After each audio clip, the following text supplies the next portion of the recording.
Hi, third graders. Yesterday we were identifying similes and metaphors, and we're going to continue that today. We're still going to identify similes and metaphors, but we're also going to start thinking about what they mean. So, picking one out and thinking about the context, and therefore thinking about what it means. So, you should have your notes, your notebook with your notes near. So, as you listen today, you can be referring to these notes.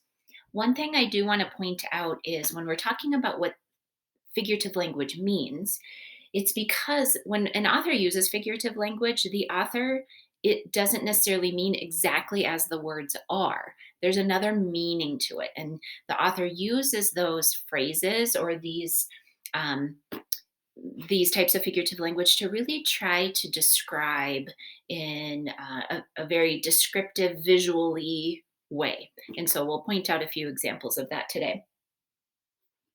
Today, I'd like to share with you the book Up North at the Cabin. You may be familiar with this, Minnesota author. So, and because a lot of us have cabins, you probably um, can make a lot of connections to this. So, I'm first going to read it through and just let us enjoy the story. But also at the back of your mind, be thinking to yourself, are you hearing any similes and metaphors? On the way up north to the cabin, the sunshine sits in my lap all morning.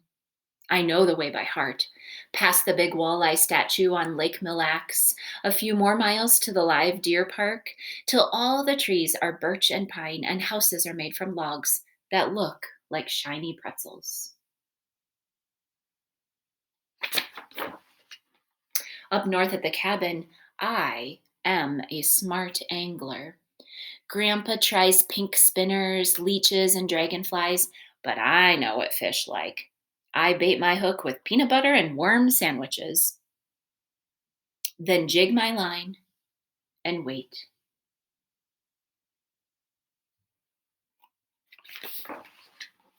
Grandma serves my sonnies with fried potatoes and corn on the cob. We eat at the long table on the screen porch, sitting next to one another on the same side, so we can all watch the loons dance down the sun. Making any connections? Can you feel what they're feeling, see what they're seeing? Up north at the cabin, I am a great gray dolphin. The lake is my ocean.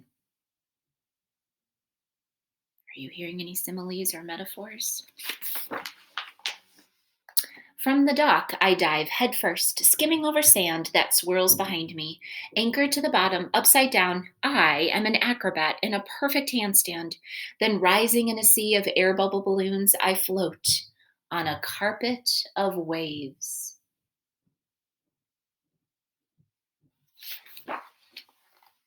Up north at the cabin, I am a fearless voyager, guiding our canoe through the wilderness.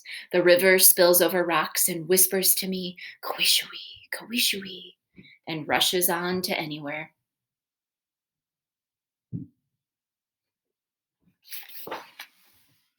Like a house on stilts, a bull moose stands in the shadows. His chest heaves and rumbles, mighty as a diesel engine. He shakes his great head, rocking branches of bone as he bellows a warning.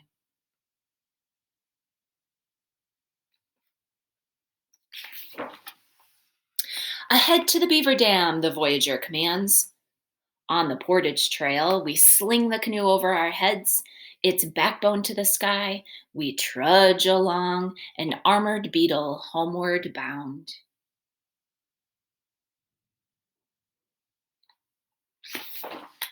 Up north at the cabin, I am a daredevil. Keep your knees bent, calls Uncle Roy. I clutch the tow rope, bobbing up and down in my yellow life vest. The motor sputters softly, waiting. My legs stiffen in the skis. Hit it! I yell.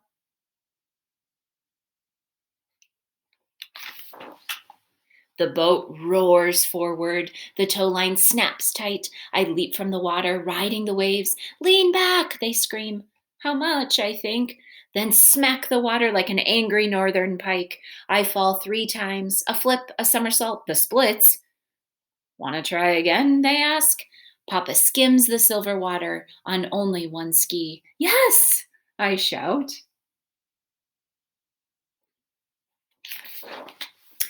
Up north at the cabin, I'm always brave, even in the dark woods, when blood thumps through my head like an old Ojibwe drum. It's said they beat for 2 full moons when Chief Makawa's son rode to the sugar bush, but never came home. I stand and listen and think I hear them still.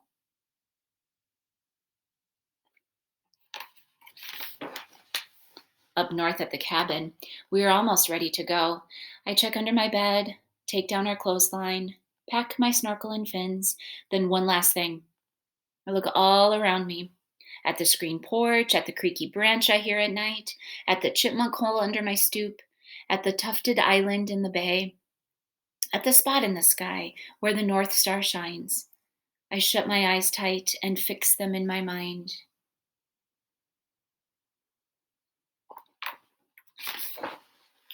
So when I'm far away from summer, when frosted windows cloud the sun, I close my eyes and once again, I'm up north at the cabin. I bet you were able to make lots of connections to that. And did you hear similes and metaphors? I want to point out here was a phrase here. I am a smart angler. Is this a simile or metaphor? It's saying that one thing is another. However, I want to point out here that a metaphor compares things that aren't usually alike. Here, when she says, I am a smart angler, look at what she's doing. She is fishing, and an angler is a fisherman, fisherwoman. So, this I would say is not an example of a metaphor because when she's saying, I am an angler, she actually is an angler. So that it's not comparing two objects that aren't really alike.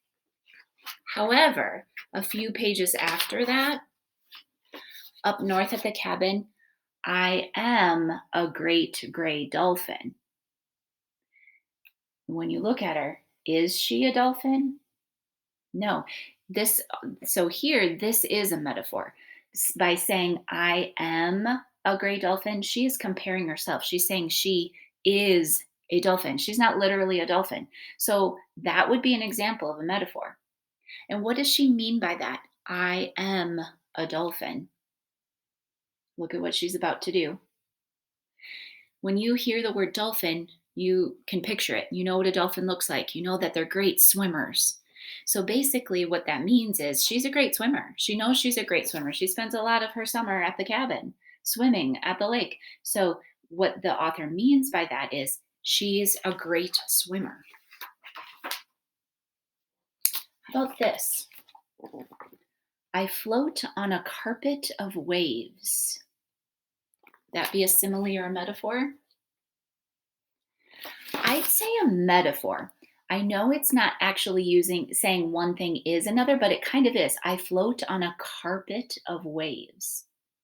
The author here is basically saying that the waves are like a carpet. Are waves actually a carpet? No. The carpet's what's on the floor in our home. So what does the author mean by that? You picture, I float on a carpet of waves. Basically saying that floating is very soft and gentle, like carpet would be if you were laying on carpet at your home, especially if it's that nice fluffy carpet. It's very soft and soothing and gentle. So I think that's probably what the author means there. And then finally, how about this? Its backbone to the sky we trudge along, an armored beetle homeward bound.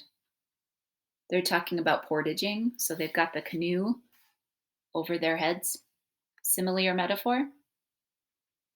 It's basically saying they are a beetle. Are they literally a beetle? No, but what that is referring to, or what the author is meaning by that, is we know how beetles have that protective covering, that hard outer shell. So it's kind of like what they are right now is they're portaging through the woods with the branches coming down and hitting them. They're kind of protected like a beetle would be with that hard outer shell. So we've read a story today and we're still identifying similes and metaphors. This book uses a lot of metaphors. So we're identifying metaphors, but what we're adding to that is, what do we think the author means by that? What is the author? Because figurative language doesn't mean literally what the words say. So what does the author mean? So after you practice a little bit today on that must do slide, there's going to be a chance for you to identify a simile by doing some highlighting, identify a simile or metaphor, a couple of them, and then in your words, what do you think the author means by that? So determine its meaning or describe its meaning. So enjoy your reading today and be on the lookout for similes and metaphors.